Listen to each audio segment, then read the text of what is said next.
News में कमलेश धारी।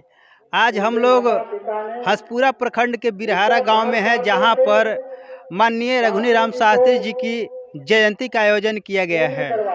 आज इनके पैतृक गांव बिरहारा में इनकी जयंती का कार्यक्रम किया जा रहा है और इस जयंती में इनके चाहने वालों की भीड़ लगी है। बहुत से वक्ता लोग आए हैं। ये शोषित समाज दल के राष्ट्रीय अध्यक्ष हुआ करते थे और ये आज हम लोग के बीच में नहीं है, फिर भी आज ये हमारे लिए जीवित हैं। रघुनी राम शास्त्री जो एक गरीब परिवार में जन्म लिए थे और सब दिन गरीबों, शोषितों, दलितों, पीड़ितों की आवाज़ को उठाने का काम किए। आज इनके जयंती पर इनके चाहने वाले दूर दूर से आए हैं और इनकी चित्र पर श्रद्धा सुमन अर्पित कर इन्हें श्रद्धांजलि देने के काम कर रहे हैं।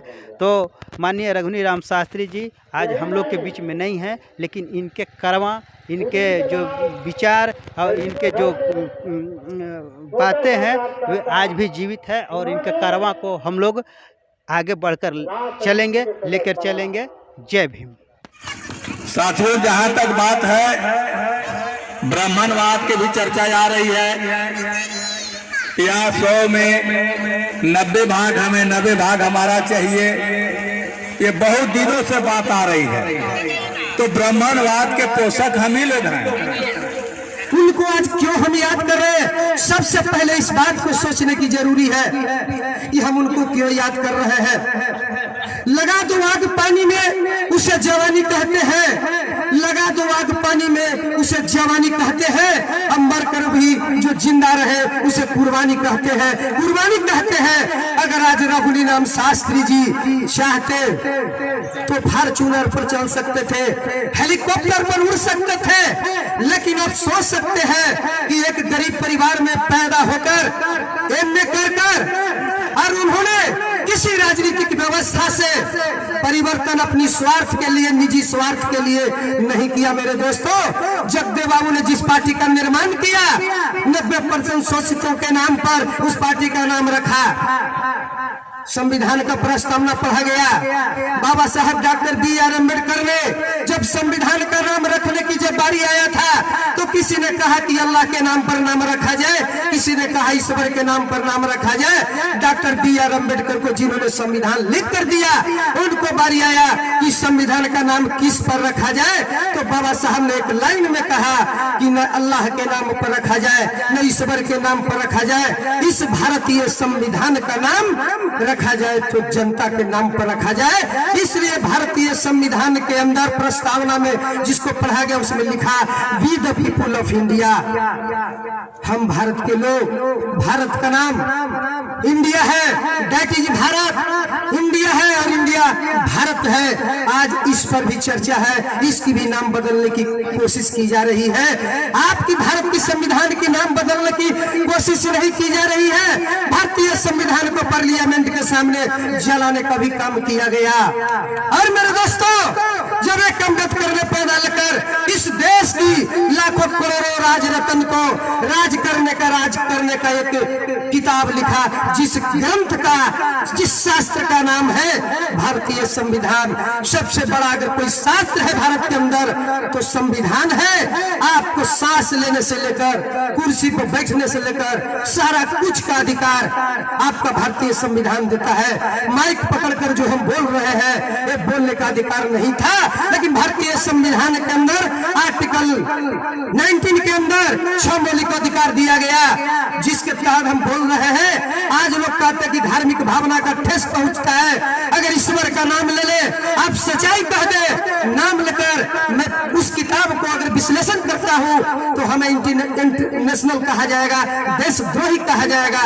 यही आज देश की परिस्थिति है। इसलिए भारतीय संविधान के आर्टिकल 51 के उपधारा H में बाबा साहब ने लिखे, it is duty of every citizen to promote a scientific temper, humanism, spirit of inquiry and reform.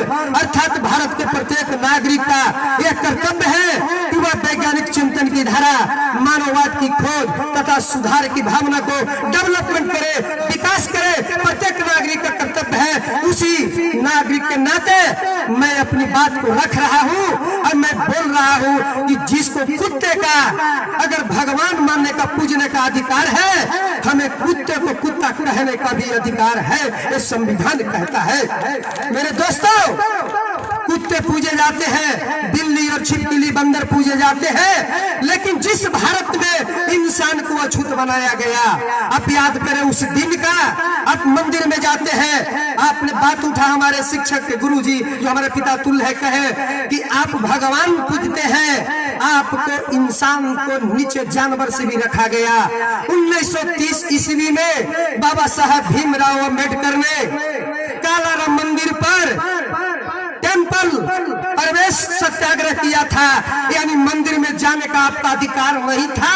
और बाबा साहब ने अधिकार को लेने के लिए, आपके अंदर आत्मविश्वास जगाने के लिए मंदिर में प्रवेश जब किया कि मैं हिंदू हूँ, हमारे सारे लोग हिंदू हैं, अगर हिंदू है तो हिंदू को मंदिर में जाना हमारे लिए तो अधिकार है, तो मैं हिंदू को लेकर के मंदिर में गए। बाबा साहब जब मंदिर में गए तो कालाराम मंदिर का खिड़की तक, दरवाजे तक बंद कर दिया गया और खिड़की से पत्थर चलाया गया। उस पत्थर में बाबा साहब भीमराव अम्बेडकर का एक सर्प लगा, जो पत्थर से सर उनका फूट गया।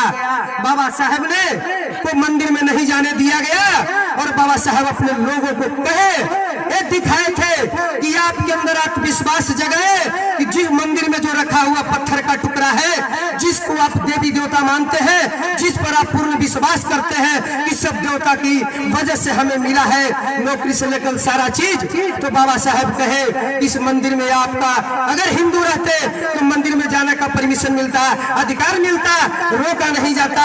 इसलिए मैं कहना चाहूंगा कि आपको उस मंदिर में जाने से रोका गया, मूर्ति को दर्शन नहीं करने दिया गया। लेकिन मेरे दोस्तों, आज वही मूर्ति आपके घर में 33 करोड़ देवता लगा हुआ है। क्यों लगा हुआ है जानते हैं? इसका एक कारण है कि अगर आपको देवता मंदिर से उठकर आपके घर में इसलिए पहुंच गया क्योंकि अगर वो देवता नहीं होगा और नहीं रहेगा, उस घर में बुद्ध और अम्बेडकर पहुंच जाएंगे। और यदि बुद्ध और अम्बेडकर पहुंच जाएंगे तो शोषितों का राज शोषितों के द्वारा शोषितों के लिए कायम हो जाएगा। और रघुरी राम शास्त्री जी ने पूरे जीवन जो अपने आप को बलिदान दिए और शोषितों के लिए इज्जत और रोटी के लिए लड़ते रहे, ये शोषितों का राज कायम हो जाएगा। मैं शास्त्री जी के साथ में चला था, इनके द्वारा मैं अपने गांव में अपने जमीन देकर मेन फ्रंट पर, मेन रोड पर 10 लाख रुपए का जमीन फ्रंट पर देकर 16 फरवरी 2020 को जगदेव बाबू का स्मारक का निर्माण इन्हीं के कर कमलों द्वारा करवाए थे। और इनके बात कहते थे शास्त्री जी कि भारत के जितने भी राजनीतिक पार्टियां हैं, उन तमाम राजनीतिक पार्टियों पर शोषक वर्गों, कुलांक जमींदारों, ब्राह्मणवादियों, मनुवादियों का कब्जा है। और उसमें शोषित पीड़ित पिछड़ा समाज के जो नेता है वो सिर्फ गुलामी कर रहे हैं, बनिहारी कर रहे हैं। उसमें अंतर इतना ही है कि गांव में 5 किलो अनाज पर बनिहारी करते हैं, लेकिन वो दिल्ली में और पटना में बंगला और गाड़ी पर बनिहारी करते हैं। इसलिए मेरे दोस्तों, आज शोषितों का यह हाल है क्योंकि आपका जाति का नेता आज विचारधारा खत्म हो गया, सिद्धांत खत्म हो गया। आज जाति और पूंजी पर चुनाव होता है और जाति और पूंजी का शिकार हम हैं और नेताओं को चुनकर भेजते हैं।